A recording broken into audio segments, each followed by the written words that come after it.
Hey, hon, you want to record Dog with us? No! Okay, then. Welcome to Reshoot, amateurs in no suits. Too many movies to explore. Ruthie and Ed, laughter till the end. Let's see something never done before. Welcome to Reshoot, an amateur's guide to gooder film. I am a host. You are. I am. And me. Yes. And our names. our names. Yes. Ed. Ruthie. Hector's gone. He left us. Oh, they'll probably already know. Yeah. Yeah. Yeah. Funny how time works. Yeah. Take two. Fun behind the scenes fact, lovely audience. We recorded this 4 nights ago. 4 nights ago. And only have 16 minutes of recording that survived from Ed. Technical difficulties. Turns out error messages are important. Yeah, even if everything else is still looking fine, if you get an error message, probably pay attention to it and probably start over. Nah. Just in case. It's fine. It's not like we have to do this all over again where we don't get the fun discovery of each other's fixes because we literally just talk to each other for like an hour. Yeah, it was like an hour and a half. An hour and a half, and no, it was an hour and 15. We were pretty quick. Yeah. And then just, Yeah. It's not there. Yeah. Awesome. I love this for us, honestly. And I think this is the first time it's just you and me. I think this is the first episode without Hector. Because I've been out and you've been out. Yes, this is the first episode where Hector... 99% Hector-free. 99%. Is it cold open? Oh, yeah, cold open. Yes. There's like that one guy out there who's like, finally! This guy! But yeah, today we're talking about Dog, the 2022. Hector and I keep going back and forth. He says it technically... Here's the When did it hit theaters?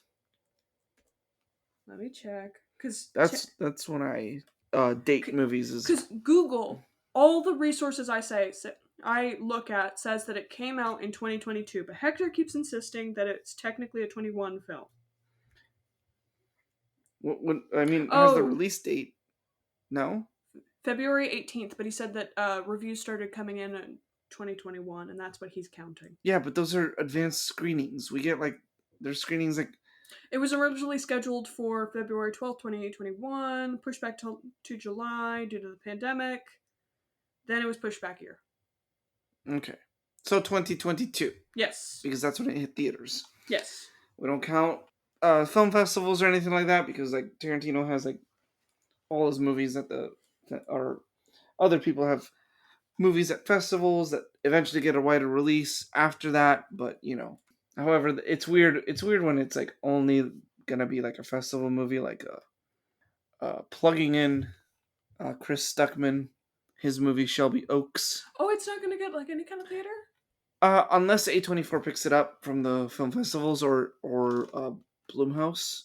Blumhouse would make a lot of sense. Yeah, because I think one of the executive producer or the biggest producer guy has worked with Blumhouse before. This movie's right now does not have any distribution deals yet. Also, if you want to support a filmmaker, Chris Stuckman is asking for more support in monetary support. Because we can't just rub his shoulders. No. Say that he's our little pog champ. Our pog champ? Yeah. Well, I put in a bunch of money into this movie, enough that I'm getting the Blu-ray for it and a poster and other stuff, and I'm getting the script also. Oh. Which is amazing. Signed? No, just PDF. I did not put in a lot of money, but yeah, I put in money to support because he was making a movie and I really liked his channel on YouTube and all that. Anyways, he ran out of VFX budget, and he needs more of that. So, if you want, you can go to shelbyoaks.com or visit the Kickstarter page with Shelby Oaks in it.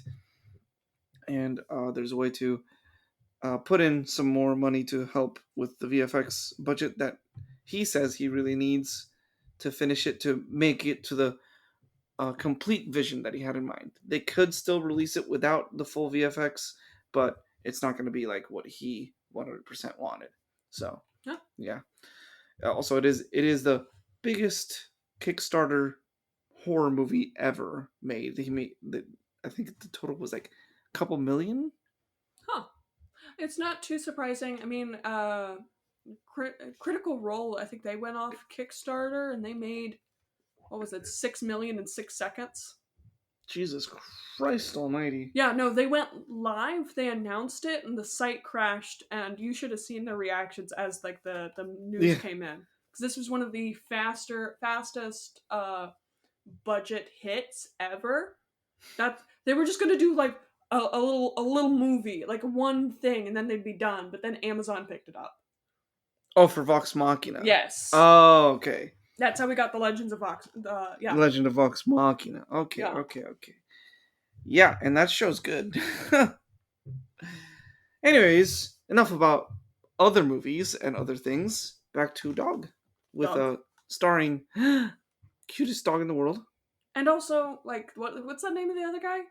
Channing Tatum? Yeah, that might be it. Yeah, Channing Tatum, kind of, I guess, but dog. The dogs. Dogs. There were 3 that played the Lulu. dog. Yeah. Lulu. I got spoiled in Lulu's name. Oh, well, you said in the previous recording that you could see Lulu's name in, like, the title card kind of thing. Well, yeah, because the opening sequence is, like, all of her paperwork over the years. And the first one is, like, Lulu, Belgian Malinois, 5 months old. And the cutest puppy picture I've ever seen in my entire life. I had to pause the movie to over it. So much. The amount of times where Hector and I had to be like, "Oh, baby," throughout and when I say Hector and I mean it was me. It was me every time. It's a cute doggy. A lot of that. Please tell me we have the synopsis. Yes, we have half the synopsis. Half the synopsis. Do you want me to try and give the synopsis? Okay, so do you know where it ended? Where it stopped? You're looking at me and it's making it hard to remember. Okay. Well, it might just be better to go again. Yeah, well, I guess we'll go again and, like, whatever. So, Dog movie starts off. I think we got to the bit with Gus. Gus? The weed LA? farm. The weed farm. The weed farm. Yeah. Okay, so I'll just go to the weed farm as quickly as possible, which is, movie starts off with Briggs, Channing Tatum's character. He's a vet, wants to get back. Veteran, not veterinarian. Yeah, a veteran. Was in, like, I guess, Desert Storm, or maybe a little bit later than that. War on Terror. Yeah, War on Terror era. Yeah.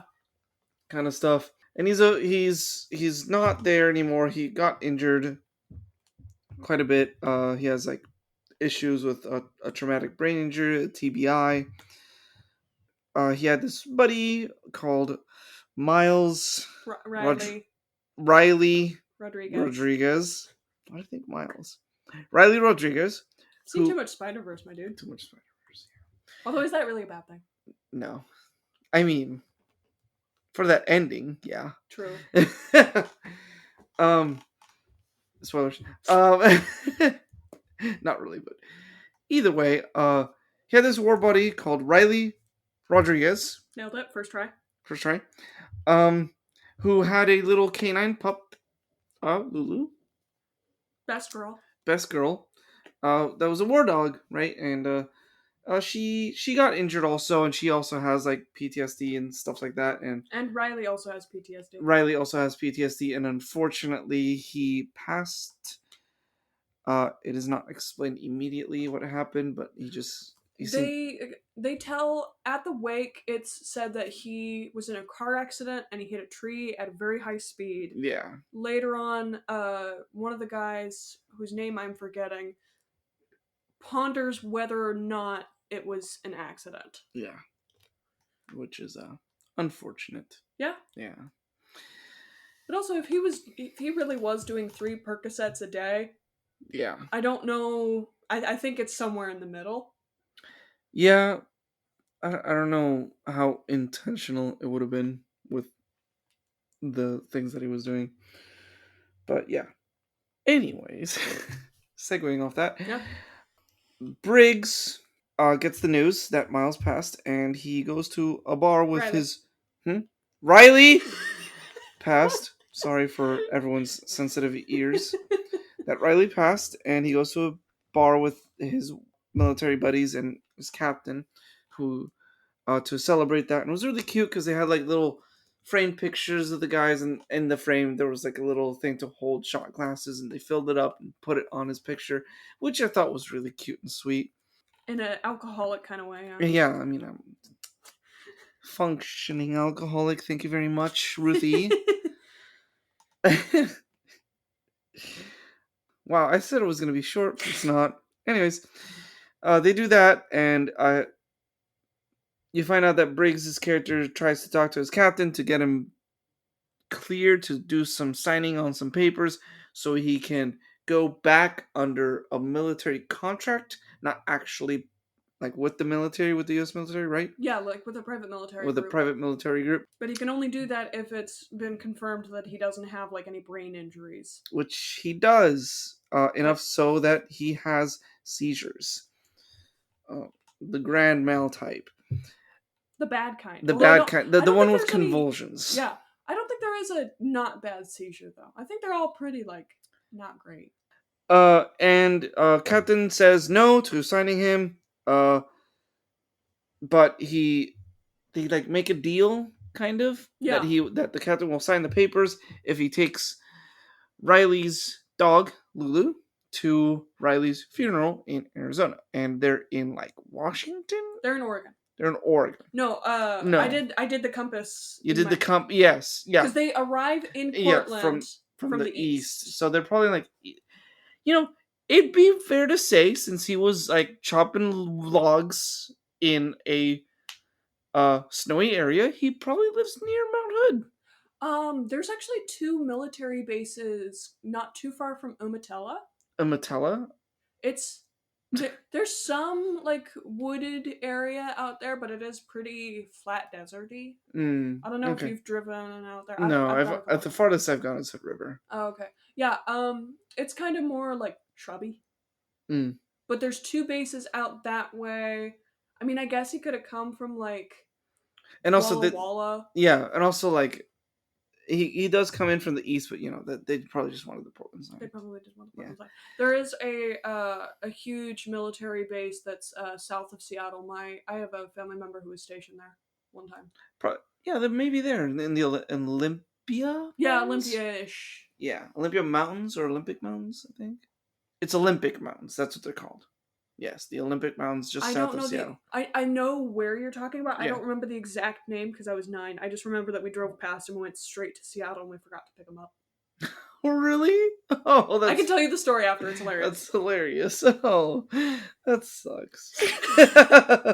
We were waiting for his text, but we didn't see it. Well, anyways.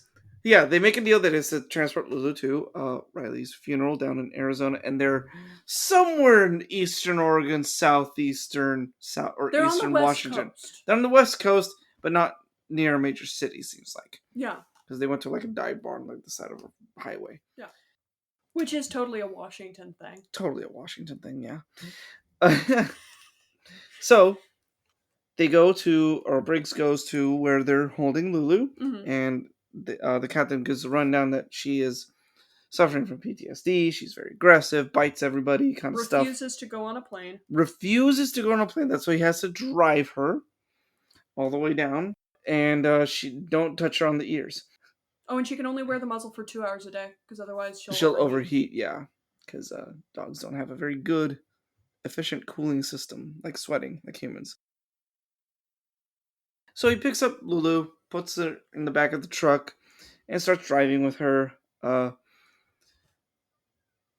He eventually he stops somewhere. The first place he stops is the gun range. Then The he gun shoots, and then range. he kind of Where like the sound is weird for him. Mm-hmm. And then in that time period, Lulu breaks. Oh yeah, he took the muzzle off, and Lulu breaks the cage that she was in and starts ripping his truck to shreds. She did a great job. What? She did a great job. Great job ripping that apart. She's an interior decorator. Yeah, honestly, definitely. Yeah. I'd let her just rampage through my room, see what crazy what's the word avant-garde decisions she made. Rips apart the car, and then they drive to Portland, hometown representation. Woo! We got Portland, Oregon sign. Woo! Yeah, if you haven't seen the Portland, Oregon sign, the reason I keep saying that it must be from East Washington is because the sign is just over the river on the west side, pointing towards the eastern half of the city. And it's mostly visible from the one bridge. So there's a good chance they just did it for the shot, because it is a very iconic shot that everyone tries to get. At the same time, I did try and look up where it Or he could have actually come closer from the coast, like in the little nookie thing from Oregon. Oh, like Astoria? Yeah, like Astoria. But then why would he be on the east side coming in from the... Oh, I thought I miss... Never mind, I misunderstood. Anyways, yeah. He goes to Portland, and in the first episode I said good representation, but it's a very exaggerated representation of what Portlandians are like. Yeah. Yeah. He tries to pick up a girl. Several girls. He says some really stupid stuff or weird stuff because he's not used to the culture here, which is very... Well, and I noticed he started doing... Okay, I haven't seen It's Always Sunny in Philadelphia. I've watched my husband watch It's Always Sunny in Philadelphia. But there was an episode in, I think it was last season, where Dennis was trying to pick up younger girls. And so they'd say something, and he'd just parrot what the last one said to the new girl. And that's exactly what Briggs was doing. Yeah. He just kept getting more and more, like, parroting what the other girls were saying to... Yeah. Yeah. To like, try and impress them. Try and impress and hopefully better luck on the next girl. Yeah. Eventually he meets these like two girls that were like really strange. They're like spiritual tantric like sex therapists, and like I've listened to an episode of Sawbones in my day. Technically, like, tantric is a thing. Sex stuff, weird. Yeah, I guess it could technically. It's like woo-woo chakra stuff. Yeah, that kind of stuff, like with like energy and vibe and all that. Yeah. He gets to like kind of first base before Lulu's barking is incessant, and he goes out to check out, and there's this dude with a rock that's trying to set Lulu free. Very Portland. Honestly, very Portland, yeah. The least Portland thing about that was that he didn't immediately pick up the rock and break the window. Yeah. He was like winding up and stuff, and he didn't like, and he also stopped to talk to Briggs. Now Portland was just been like, fuck that shit. Where's my traffic cone? Throw the rock. Yeah, traffic cones. Yeah, he does break the window, and then Lulu attacks the guy that freed him. Who would have thought? Who would have thought? A PTSD war dog. You throw a rock at them, loud noise. Who would have thunk? Make it make sense. Yeah. But eventually, like, Briggs was able to get Lulu, put her in the truck, drive off, and Lulu behaves a little bit for a second, and eventually they're driving down, and she jumps out of the truck, runs into the woods. Briggs goes chasing after her. He gets knocked out by some dude, gets tied up. Certainly it's a horror movie where there's a whole bunch of like weed plants all around him. Oh, and there's a pig farmer. There's like pigs around. Pigs and stuff. Yeah. And he, the guy that tied him up, like makes it seem with what he said that he killed Lulu and fed him to the pigs. The dog does not die in this movie. So. Oh, one more detail. Briggs has been told by the captain back when they were at the base, Lulu, after the funeral, he's gonna take her to White Sand base, and they're gonna put her down because she is very dangerous. Yeah, very dangerous dog. She has a habit of ripping people's faces off. Yeah, and eventually breaks his binds. With the shoelace. With a shoelace, which is crazy. Zip tie, like, apparently friction is enough. Yeah. And he goes over to the house and he confronts the two with, like, I think he has a... He grabbed a wood chopping axe. Yeah, like an axe. And it turns out that Lulu was just hurt. And the husband of the wife of the husband that knocked him out was able to calm Lulu down. And she was touching her, and Lulu was totally cool with it, which is shocking for Briggs. Eventually, she does Portland, Oregon stuff. She does some weird, like, mind reading on Lulu, tells Briggs what Lulu's thinking, something about a bed, and... Yeah, it starts out with, like, I think she was your daughter in ancient Egypt. Oh, yeah. And then it morphs into, she wants a nice bed because she all her life has been hard, so she wants a soft bed, and she wants to eat Indian food. Yeah. Yeah. She wants to eat Indian food. So that happens. Lulu had like a little splinter on her paw pad or something, and they fixed her, baby. And then he takes Lulu again, and they go driving off again, down to L.A. I think San Fran. San Fran is the next stop. Yeah. San Fran, then L.A., then from L.A. Yeah, to Arizona, basically. Yeah. So they go to San Fran. This is not where he impersonates a blind person. This is where he impersonates. He impersonates a blind person. To get into a fancy hotel to get to get Lulu's soft bed. He also buys Lulu some Indian food, and Lulu refuses to eat it because he was immediately going to leave, and he was going to eat the steak. Yeah. And some hijinks happens when he's leaving. Lulu gets like triggered by some guy wearing very traditional Middle Eastern clothes. Mm-hmm. And Lulu goes off chasing after this guy. Luckily, Lulu was wearing her muzzle, so she did not rip this guy apart. She didn't do her signature face ripping move. Yeah, but Channing gets arrested for hate crime or something along those lines. Yeah, they thought he sicked Lulu on this guy. Mm-hmm. Bill Burr shows up. He's an asshole, like always. Yeah. Hector, in the last recording, he starts it off with, like, he mentioned, like, he was really confused about Bill Burr, and then Bill Burr dropped the slur, and we were like, oh, that's why he's there. Yeah. Eventually, he, like, appeases some interrogation. They do the lineup thing where the 5 people stand in the line and they turn, and he's like, guys, come on, this was my dog attacked her. It was me, surprise. But it's implied that the lawyer was he's like specializes in assault cases against Middle Eastern Muslim people, but he realized that Briggs was sincere, like this was not supposed to happen, not his intention. Lulu just kind of was a little out of control in that moment. Yeah. Nobody got hurt. That happens. He then was able to get let free. He goes to LA. Also, he bought a unicorn stuffy at some point. Yes. And Lulu tried to rip it apart. He's like, no, that's not for you. And then we find out that he goes to LA to meet his ex-wife and his daughter. He walks into the apartment and then immediately walks back out with the stuffy still in hand and gives it to Lulu, which was kind of sad to see. Briggs eventually is like, oh wait, your brother, you never told me I have a brother, Lulu. So they go up to meet Lulu's brother, Nuke. Who is adopted by some other ex-veteran dude. The cast listing in here is either the cast listing wasn't that great or the script wasn't great at naming people. No, but she wouldn't just be wealthy wife. I'm just trying to find the name of the psychic wife. Gus, her husband, is on here, but yeah, he meets this other veteran that adopted Lulu's brother, Nuke, in LA.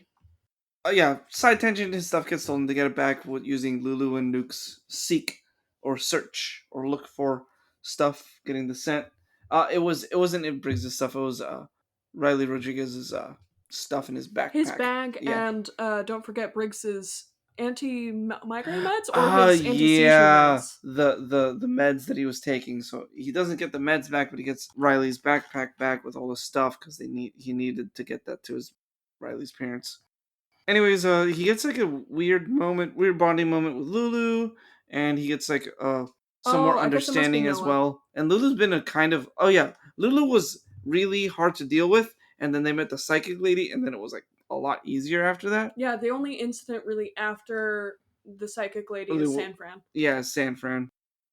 And LA happens, and then he drives off to get to Arizona. His car breaks down out of fucking nowhere. Mm-hmm.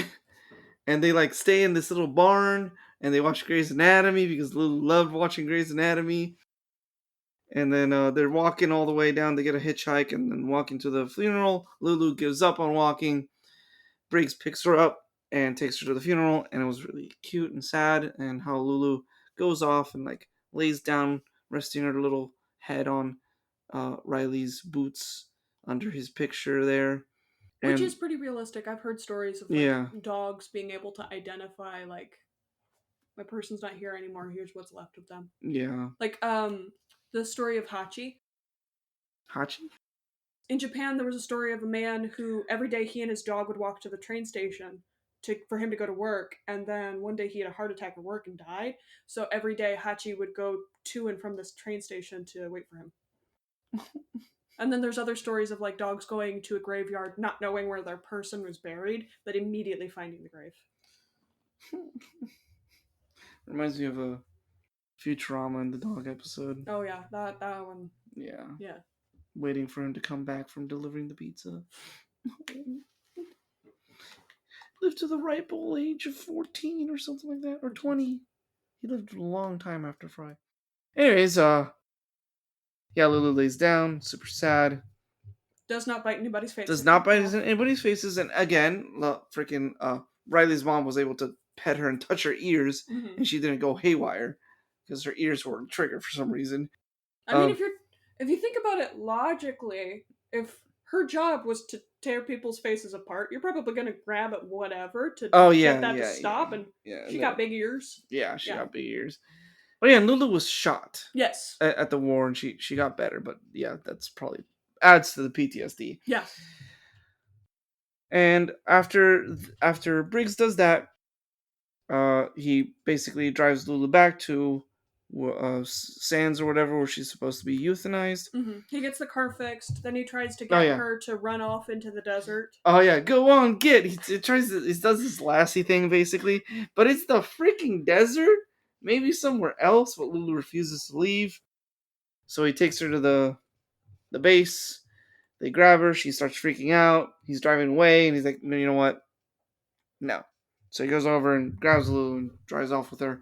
And then it very quickly ends with him writing onto this like little book that Riley had about like, it's like her file and stuff, and like they refer to it as the "I Love You" book. Yeah. And Riley, before he passed, he was writing like poems and stuff to Lulu to kind of help with his injuries, because I think he also had a TBI. And it ends with him writing in the book also about Lulu and how he was able to adopt her and how he's doing better and how he did not end up going out with the military group because he had decided to stay with Lulu instead. Mm-hmm. And he seems to be back living in LA now, going to this meet group with the guy that adopted Nuke, and then Noah. That is Noah. I got him mixed up with the guy who claims he was the homeless guy who claimed he was a vet. Yeah. Yeah. Which, in all likelihood, he probably was a vet. Could have been a vet. Yeah. Yeah, he's doing this group thing with Noah, and then movie basically ends with him going to his ex-wife, and he's allowed to like meet and be with his daughter, and movie ends there. Yeah. And this dog, 2022. How long did we take on the synopsis? I'm curious. It was like 20 minutes. Yeah. So yeah, I did a lot more detail because I remembered a lot more of the movie after doing this once already. Triggered. Yeah. Also, we ramble a lot. We do ramble a lot. Hector's the pick up the pace guy. Yes. Anyways, I am the episode Tsar. Or Cesar. What we agreed upon last episode, we were going to stop calling it Tsar and call it episode Cesar. Cesar. So, and just like last time, Ruthie, go ahead. Dab. I'm bringing dab back. I dab unironically now. Yeah, me too. Insane. Yeah. But I do weird shit like, yeah. Don't look at the light. Yeah. So, you may ask, what did I like about this movie? All three dogs who played Lulu, they did fantastic. And the people too, I guess. Paled in comparison to Lulu. Paled in comparison to all these three dogs who are extremely well trained. Mm-hmm.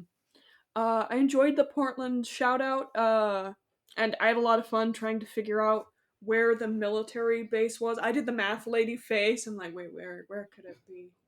Because apparently there's like 11 bases in Oregon. It wouldn't have been, most of them are on the south half of Oregon because it's more remote. Wouldn't have been any of those because he had to travel to Portland. It just wouldn't make sense. But yeah, I had a fun time with that. It's weird because I dislike it, but this is a like. The scene with Lulu attacking the guy in the hotel had me very uncomfortable. But I wouldn't change a thing, and it makes perfect sense. Yeah. They did a good job with eliciting this really uncomfortable emotion. Every time Gus and Briggs, Gus is the guy who zip-tied him at the pig farm with the weed. Gus and Briggs, every interaction with them was super funny. Because, like, the psychic lady sends them off to, like, go have some guy bonding time, and Briggs zip-ties him to show him how he broke out. Yeah. And then, at first you're thinking, like, man, Briggs is just being a hard-ass, but no, he's just having fun. Yeah. Oh, they also smoke some weed, because they have, like, 20-plus weed plants. I think it's implied that Gus also used to serve, and that he has PTSD, and that he copes with weed. With weed. Yeah. And my last, like, not necessarily about the movie, but after this film came out, Biden... Well, okay. This was at around the time that this movie came out, actually. Biden signed the Brandon Act, which is supposed to give current soldiers and veterans easier access to mental health care resources. I think that's neat. Yes. My dislikes. There are a couple dog details that felt skipped out, or like weird choices that the movie made. I know that they had not just dog handlers, but military dog handlers on site. So I'm curious why they didn't do some of these. Maybe I'm in the wrong, but maybe Lulu's actors were just too well trained and they didn't want to change their vibe. I don't know. For example, military police dogs, often they won't be taught command words in English on the off chance that, again, when your face is getting ripped off, using the command words to get the dog to stop. Very rational move. So what a lot of police officers, at least in the States, will do, they'll train their dogs, usually in German, because Spanish is a pretty common language, but German is a lot less common. Yes. That makes sense, yeah. Yeah. Throughout the movie, Briggs is trying to feed Lulu by pinching the food between his pointer finger and thumb, despite knowing that she has a powerful bite and a tendency to bite. And if you know a dog is bitey, or if you are unfamiliar with the dog, don't do that. You put the food in the palm of your hand or like on the tip of your fingers, and then you hold it out like a horse squirrel. Also, it's like a trust thing. They don't want to, if a dog or if an animal doesn't fully trust you, they're not going to grab the food out of your hand. Yeah. They and also, like, if your hand is closed, they don't know if you have anything in your hand. Yeah. Dogs especially understand that we humans can have tools. Yeah. Well, like my cat, like if I try and hold a treat out to him like this, he's going to be a lot less likely to grab it. So I have to hold it out like this. And I'm making the hand motions as I'm saying this and that. They had the leash attached to her collar throughout the movie, and I felt frustrated every time they did that because, 1, she's a big dog. 2, difficult to handle because she pulls a lot. And number 3, she's a dog with injuries, and a leash on her neck is going to pull on that sweet baby neck. And it's not going to help with her anxiety because not being able to breathe. Yeah. And throughout the movie, Briggs will put the vest on her, and this little like army camo vest. It's very cute, but it's got a little leash thingy that you can just attach there. But he'll put the vest on the dog and then put the leash on the collar. Yeah. Drove me crazy. Portland was Portland felt weird to me. It felt very Flanderized. I don't think we're that obnoxious. And I say that as somebody who kind of runs in those like ACAB kind of anti-war type circles. I did have an interaction with somebody who's from Montana Uh-huh. who moved here, and he was very weirded out by people here. And he didn't interact with anybody, but I would think that he would have kind of the same Briggs kind of like attitude to people like that. Yeah. I'd say. Yeah. No, in the last recording I was talking about, I have a coworker who's like in his 80s and he just moved to Portland last year. And his experience has he made it seem a lot more like this version where like people are weird. He came at a bad time though. The guy throwing the rock at the window was probably the most accurate thing, but he probably would have just done it way sooner. Next dislike. Ed and I were talking. Okay. We went to go see Asteroid City together this last Sunday. We got on a conversation, and then later in our group chat, we were talking about agency. You remember? Yes. So, while we were talking, I kind of came up with my own definition about agency when it comes to stories. So there's your traditional agency, the ability for a character to choose something. Like, if a character is being forced to do something, they lack the agency in making the decision, right? Yes. There's also agency within a well, in a way, when you think about it, all characters eventually have to do something to make a story happen, right? Like plot. There is a lack of agency in that. However, a good storyteller will make it seem like a character has agency without like kind of shoehorning them into this situation. And I say all that preamble to say there were a lot of opportunities where it kind of just felt like, what was my example? A few twists and turns during the story that made it seem like the character lacked that second definition of agency. Oh, like Briggs, for some reason he chose to go to the bar. It just felt like a weird decision to me that kind of came out of nowhere. Because that's how we get the sexy therapy ladies and the guy breaking the car window. Yeah. Like, I don't know. There were some other... You know what I'm talking about. Yeah, I remember, but the recording is in the ether, so... Yeah.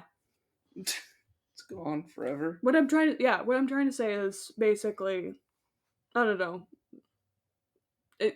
There were times where the plot happened because the plot needed to happen, not because the characters did plot.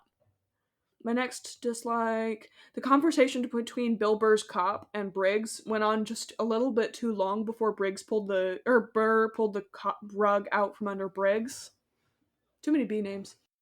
But yeah, they have like a 5-minute on-screen conversation, or like a long one. It was a decent, it felt really long. And it felt like they could have just like made it a little bit shorter. And my last little side note before I get into my fixes, if a dog, veteran or no, attacked even one person, there's no way in hell that they'd let the dog out.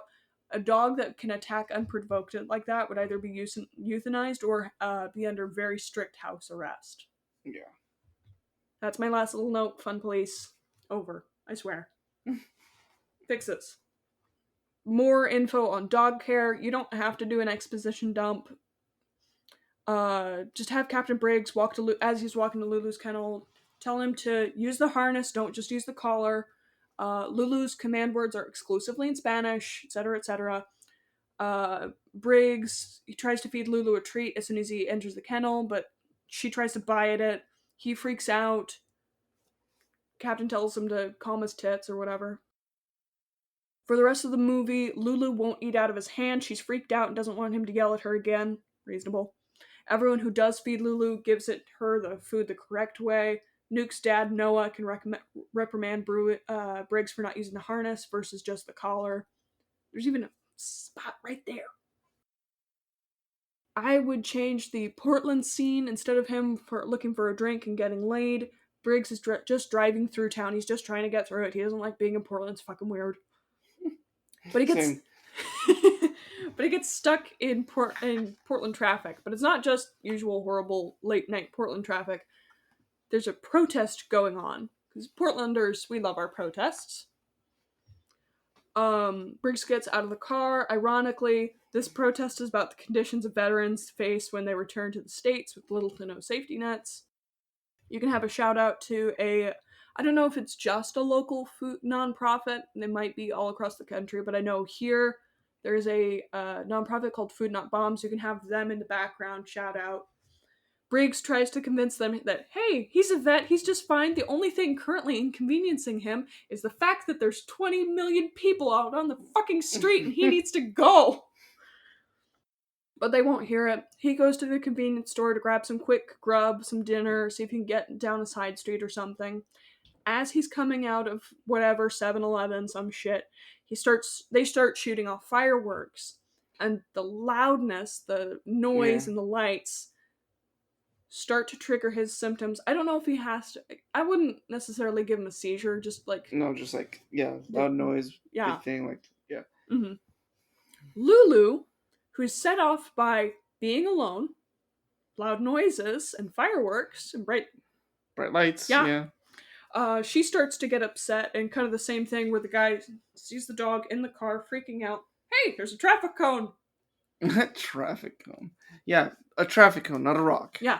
Traffic cone. This is a protest in Portland. There's going to be a traffic cone. Yeah. If only for the memes. Oh. And Briggs snaps back to reality as soon as the car window is smashed. He tackles Lulu before the guy gets attacked. So,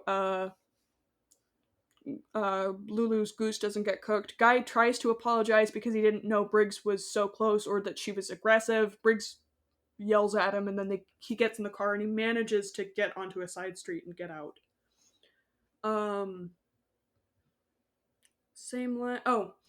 In the same vein, I'd also shift the San Francisco incident just a little bit. I would have Briggs tackle the guy, like just somehow he manages to get to the guy first before Lulu. Shenanigans can happen there, I don't know. Dogs are very fast, but have him tackle the guy before Lulu, and for somehow he's able to like catch her instead. Yeah. Like, I remember this, yeah. Protecting her again from probably getting, bonus points if he remembers that all her commands are in Spanish, and he says like calmate or déjalo. She immediately just stops like, yep, I did my job. I'm good. Cool. Steak, please. Bring the samosas. And then that can kind of cue a little bit more onto that. Was that a hate crime? He did like tackle the guy. Yeah. Yeah. And that seems a little bit more reasonable to like other witnesses can be like, well, the dog was going after him, but he got in the way of the dog. Yeah. And then that can even muddy the waters more, because it's like, well, if he's sicking the dog on him, why did he have to tackle the guy? Vice versa. And that's mine. I can read off Hector's fixes. Hector said, have one more stop between San Francisco and the weed farm, just one more. Mm-hmm. So to make it a little bit more gradual. We can stop it in and out. Yeah. In Redmonton or... Yeah. Like, maybe the car has some car issues and he's trying to fix it. Oh, yeah, that also brings back, like, how the car was fine and then it broke down for some reason in Arizona. It did get beat up, but yeah, I don't know. When I'm going on a long car trip, I'm not a car person. I'll take my car to the mechanic before I don't know. Maybe that's me. Yeah. Yeah. That's my fixes. That's Hector's fixes. All right. Now my turn. What I liked about the movie was, if I remember correctly, the dog, very well trained with Lulu and all that. It was I liked the banter between Briggs and Lulu, and yeah, like it was was one of those movies that, like, it's fine. There's nothing really super big that I liked, really, but it wasn't boring. Kind of a milquetoast movie. Yeah, it wasn't boring, but it was fine. It was like the new indie movie. Yeah. Damn. But yeah, this had some humor and it had some pretty good drama as well. Not very tear jerky, at least for me. It wasn't super super sad. And again, dislikes is also a very short list, but dislikes was number one, how quickly the relationship between Briggs and Lulu was like fixed. It was just like the weed farm, and then a lot better after that for some dumb reason. I feel like it should have been more gradual, and it should have been I think meeting Nuke should have been one of the major turning points for it. Would you have meeting Nuke happen a little earlier then, like almost him out for the weed farm? No, I like how in the weed farm there's some progress in San Fran, and then final progress for making it good. Okay. With Nuke in LA. And yeah, maybe with Hector's idea, add another stop that there's also a little bit more progress going on with that. Yeah. It was just way too quick, in my opinion, how it was fixed, and especially with a dog suffering PTSD, I think it would take a little bit longer for the dog to be comfortable with you. Look at this. They took a perfectly good dog and gave it PTSD. Yeah. Come on. Baby. Everything else was pretty okay. And then my pacing was off also. It felt very, very long, even though it was only like an hour 40 something. Yeah. Yeah, it felt longer than Dune, which was 2 hours and 30 minutes. I think the issue with the horrible pacing in this is that it's start and stop. Yeah, stop and go kind of stuff. Yeah, because like the only time that plot happens while the car is going is when Lulu jumps out of the car to get to the weed farm. Yeah. Maybe more stuff happening, more plot stuff happens while they're driving and stuff. Mm-hmm. Most of the time when they're driving, there's some just like banter. Yeah. Kind of, well, it's banter, but it's just like quipping, but it's only on Briggs' side. Yeah. I don't know. Lulu's got some expressions. Yeah, she does. But the pacing was off. I would just add some more plot stuff maybe on the road, maybe an extra stop so it doesn't feel so stop and go, or two. I thought that they were going to give Lulu edibles. There are, like, you can give dogs CBD. I was kind of waiting for and then the dog got high mischief. Well, he did give the dog some. I know, I was waiting for the shoe to drop. Yeah, but he gave the dog some pills. He gave Lulu Benadryl, some pills. yeah. Yeah, Benadryl. And Lulu was like, woo. And then my biggest gripe with the movie was how the ending was so, like, fast. It's just like he regrets or like takes Lulu back from where they were going to euthanize her, and then it's just like a 5-minute montage of the movie ending, which I feel like they should have added, like with the other fixes of pacing being better.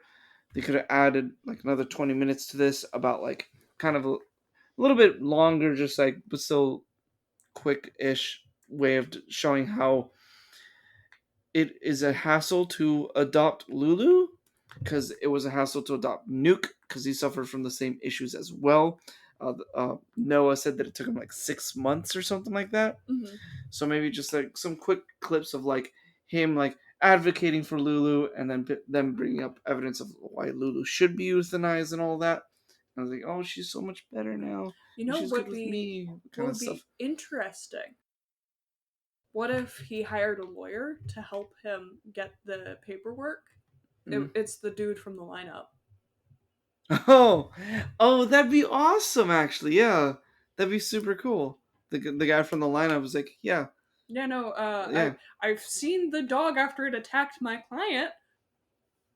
She seems fine now. Yeah, she seems fine now.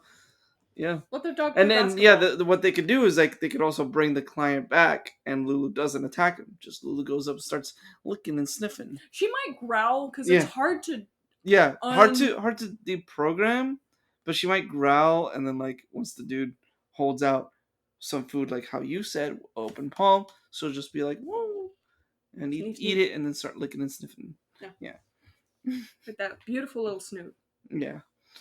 Yeah, I just wish there would have been a little bit more to the end there. But I still liked how it ended with him writing on the "I love you" book kind of thing. And yeah, that's it basically. Like, there's really not a whole bunch to make it much better. It's still a pretty decent movie for the most part, other than rewriting the whole movie as a completely different movie.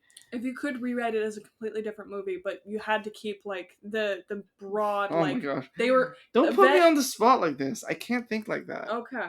Well, But I just had the thought popped into my mind, Yeah. like Taken, but Channing Tatum and Lulu. Channing Tatum and Lulu. Yeah. I don't know. It could be like maybe I think a really good way of doing that would be that Lulu was separated from Riley because Riley had some mental breakdown kind of stuff and was admitted into some program, a facility, a facility for some time, and then he has Briggs is taking her to meet Riley after he gets discharged, or right before he gets discharged. Yeah, that'd be really sweet. yeah. Then it's that'd be tear jerky, I think. Yeah. Because like I would say like maybe Riley hasn't seen Lulu for like maybe a year even. Because when he gets back, like they took her because she was aggressive, and then he has an issue, gets admitted to a facility, and then right when he gets released, the first thing he sees is Lulu. Mm-hmm. That'd be so tear jerky. Bonus points if the captain is in on it and the army wasn't technically allowing Lulu to go, and it may have been hush hush. Yeah. Yeah, that's what I would do. Yeah, that sounds a lot of fun. Yeah. I'd watch that. But anyways, great. Grade. I already know your grade. Yeah. I'll say your grade, you say mine. Shit. B minus. C? No, B minus. Oh no, we were both B minus. No, Hector was the C plus. Yeah, Hector said C plus and B minus. Yeah. But yeah, B minus. It's still good. I would definitely recommend it if you're like dog movies and stuff like that. Yeah, nothing super special. I will also say, from my experience, very almost accurate to how soldiers interact in real life, with one exception. This is a PG-13 movie. They didn't swear near. Oh yeah. That is a thing. But yeah. That is Dog. Yeah. Pretty short episode because Hector's gone and we had to redo the episode. Yeah. So we already kind of knew some stuff, so we might have glossed over some stuff that we already. Anyways, media. Yeah. What did you talk about last time? I think I talked about. Did I just talk about Tears of the Kingdom? About what? I think I just talked about Tears of the Kingdom, but... Oh yeah, that it's your turn now because Hector finished. Yes. I'm really close to beating it. I kind of just need to get there. Fuck Lionels. On Sunday we watched Asteroid City. Hector thought it was okay. I enjoyed it. I don't think it's my favorite Wes Anderson. No. But Grand Budapest is still his best. This one is still pretty good. I liked it better than Isle of Dogs. I still need to see Isle of Dogs. Isle of Dogs. I love dogs. I love dogs. Yes. Yeah, we watched Asteroid City. I liked it. It was pretty good. It was confusing. I'm probably gonna watch it again. It tells a story kind of like Pulp Fiction-ish. Yeah. Yeah. Kind of, but only two tangent storylines, kind of. Well, yeah. Edward Norton's character is like the screenwriter or playwright. Mm-hmm. Yeah. In the black and white. It's kind of hard to describe without spoiling the movie. I wouldn't necessarily call it like Pulp Fiction. No, well, I'm saying Pulp Fiction because it's okay, because Pulp Fiction is like very like out of like. For me, it's almost Princess Bride. I would equate it similar to Princess Bride. Tell me you've seen Princess Bride. Okay. Yes, good. I rewatched Princess Bride. Like, I'm not even kidding you, a week ago. Okay, because I was about to like strap you to the couch and force you to watch Princess Bride. I've seen Princess Bride three or four times now. So only 3 or 4? Yeah. Rookie numbers. Yeah. Yeah, kind of like Princess Bride, where there's a story outside of the story. But the story that story is very tied into. Yeah. Yes. I love Jeff Goldblum's like one scene in the movie. I'm playing my character as if it's a metaphor. Metaphor for what? And Hector. What did I say? Yes. You didn't say anything. Oh, yes. I meant yes. I said yes in my head. Yeah, I said yes.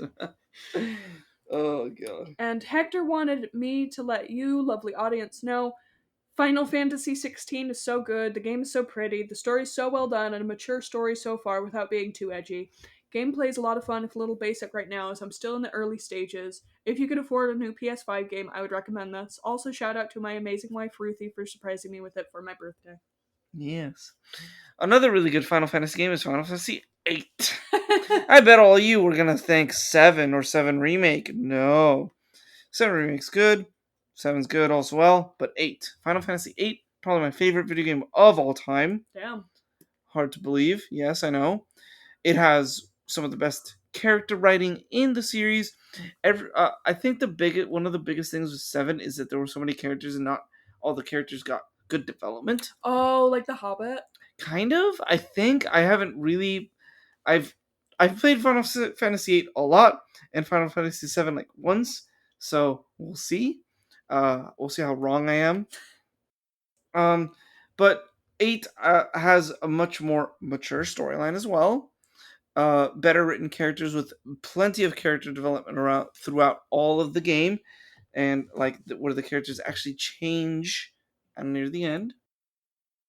Like they have more permanent growth. Yes, they have more permanent growth. I think Cloud is the only one that has real permanent growth, but it's like this weird thing where he's playing out being Zack, and then at the end he's like, no, I'm gonna be Cloud, kind of thing. But I do like Final Fantasy VII's villain more than Final Fantasy VIII's villain, because in 7, Sephiroth is more attached and connected to the main characters of the story, and it's like kind of like a lifelong thing. While in 8, it's just kind of like mustache twirly. Mm-hmm. Well, it's not mustache twirly, but it's just like a villain that comes kind of out of nowhere, and it's also like a villain that comes out of events that happen. Wait, so Cloud's in 7 and 8? Or No. It's 7 only Cloud. Sorry. Final Fantasy 7 or Final Fantasy stories are anthological. Yes, that's why I was confused. So Yes. He's not in 8. He's not in 8. In 7, he does have character development, but he's like playing out Zack. It's kind of weird. Okay. His friend Zack that died, and then eventually goes back to being Cloud. I do like 7's villain. Sephiroth is much, much cooler than Ultimecia and Adia and Adel and those people. But yeah, it's like Final Fantasy 8's big issue is just with the main villain, BBEG, where it's like these villains that came out from events that happened before the game that you only really get through exposition. Like these, they're like sorceresses, so it's like the sorceresses war that happened way back, and then Ultimecia has this weird, stupid like time compression thing. It's weird, where she would become like God. Anyways, as you do. I also just watched yesterday, Indiana Jones and the Dial of Destiny. Pretty funny. I haven't seen Pretty it. okay. Not great, but still, it's enjoyable. It's not. I thought it was gonna be boring as hell. It was not. It's better than Crystal Skull, that's for sure. And I also saw Guardians 3. Very, very sad movie, actually. Yeah, it was very intense. It was intense. Like, Yeah. I gave Hector a stink eye like halfway through because, like, I get empathy pain, man. That shit hurts. There's a certain scene with Rocket sobbing, crying. Damn. Yeah. Bradley Cooper. Wow. Yeah. Also, I really liked Adam Warlock was super funny. Yeah, what's his face? The guy who plays him? Amazing actor. I love him. Oh, that's not Nicholas Hoult. That's I never remember his name. But he's another one of those weird guys... eyebrow dude. Yeah. He's in Maze Runner. And he's in War of the Millers. Yes. What's his name though? Will Poulter. Will Poulter. It's close. His last name is close to Holt. Will Poulter. Very, very good representation. What year are you born? 1993. He's your age. October? January. He's older than me. Yeah, he was in Chronicles of Narnia. Look at that. Wow, look at that. Yeah, Will Poulter played that. Yeah, Guardians 3, very good movie. Very funny, very, very good movie. Very emotional. Yeah. Yeah. And that's about it. Whose pick was it next? It's Hector's pick next, and we're doing Don't Worry, Darling. Oh yeah, Don't Worry, Darling. Which I'm gonna have a hard time fixing, lovely audience. I'm gonna tell you now. I watched a video from, I think it's Amanda the Jedi on YouTube, where she reads out the original script for Don't Worry, Darling, the screenplay. Yeah, and it's actually good. It's really good, and it fixes the problem from what I've heard of the original plot, or from the version we're about to see on screen. The theatrical release. Yeah. Well, I haven't read the original script, so don't do it. You're gonna shoot yourself in the foot. Okay, I will not. But yeah, that is what is next. Yeah. Don't Worry, Darling. I also mentioned last time that I liked the poster. I don't know, it just seemed like the intimate one. The intimate one. It just seemed very chick. Oh, I'm not gonna. We're not getting into that again. You avoid that landmine. It seemed like a movie poster that was a movie made that was geared for women. Yes. For like, the young adult romance kind of women movie. Also, I will say this about Don't Worry, Darling. It is very weird because from what we know about the movie, it's bad, right? Yes. Like, apparently bad. But the director brags that the main lead, Harry Styles, eats out Florence Pugh, and it's progressive. But if you watch the movie, or if you've read the script, like myself, not progressive. Not progressive? That he munches on some cupcake? Yeah, he goes for, yeah.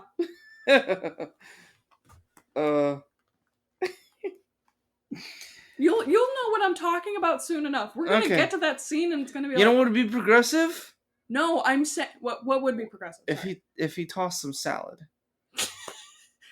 If he let her toss the salad. Oh my gosh! Deadpool was more progressive because pegging. Yeah. I still need to see that movie. He let her. He let her peg him. He said no immediately afterward, but he at least tried, and that's the part that counts. Yeah. We learned something new about Ed, lovely audience. Maybe I cut it out. Maybe I bleep it. We'll see. Anyways, that was Dog. We'll see you next time for Don't Worry, Darling. Jinx. You already bought me a soda. I did. Hey. Well. Oh, right. Our socials. Our socials! Our shameless plug. Is it shameless? It's not shameless. We have an email. Yes. reshootmoviepodcast@gmail.com. Reshoot podcast. Reshootpodcast@movie.com. At what.com? Gmail.com. Gmail.com. Yep. We have a Twitter. Not a Twitch. Not a Twitch. Hector's profile is Reshoot Streams, but he just watches. Yeah. We have a Twitter. ReshootPO1. Reshoot_PO1. Let me double check. Our Twitter and our Instagram are just so close together. Yeah. Also look up the Instagram real quick. At Reshoot Movie PO1. At Reshoot Movie PO1. That is our Twitter. All right. And our Instagram is Reshoot PO1. No. Reshoot Podcast. With an underscore. Reshoot _ podcast. That is the Instagram. Reshoot _ podcast. Yes. We have a Mastodon. Reshoot Podcast. Because nobody uses Mastodon, so we got on that first. Yet, hopefully. Yeah. And what else do we have? Check out our letterbox. We have 3 separate letterboxed. You can do Reshoot. You can follow Reshoot Hector for his movie opinions. You can follow Ed at Short Person, and myself. I don't talk about the movies. Fuck the movies. I just talk about the movie posters. Yeah. Film posters only, baby. For reference, Short Person is spelled short, the word, no space, and then PRSN. No vowels. No vowels. It's all one word. Yeah. Yeah. You can do my hot takes, seeming things to me. We have a channel on our Discord. Yep. Reshoot Podcast. Yes. Link in the doobly-doo or description. Yeah. We have a special channel that says "Say Mean Things to Ed." Please do. Nobody's said anything yet. Yeah, it's been pretty quiet. Yeah. Also, perhaps you think we say funny things. Perhaps you'd like stickers of the funny things we say. We have stickers. We have We stickers. do have. Wait, we have stickers. We do have stickers. We have stickers. You can get our, or my favorite, Linda Lampshade. Lampola Anderson. Lampola Anderson. Our lampshade test dummy. Yeah, our lampshade test dummy. Replace her with any female character in a movie. See if she passes the lampshade test. Or lamp, or whatever. Yeah. You know who passes the test? Who? Jessica from Dune. True.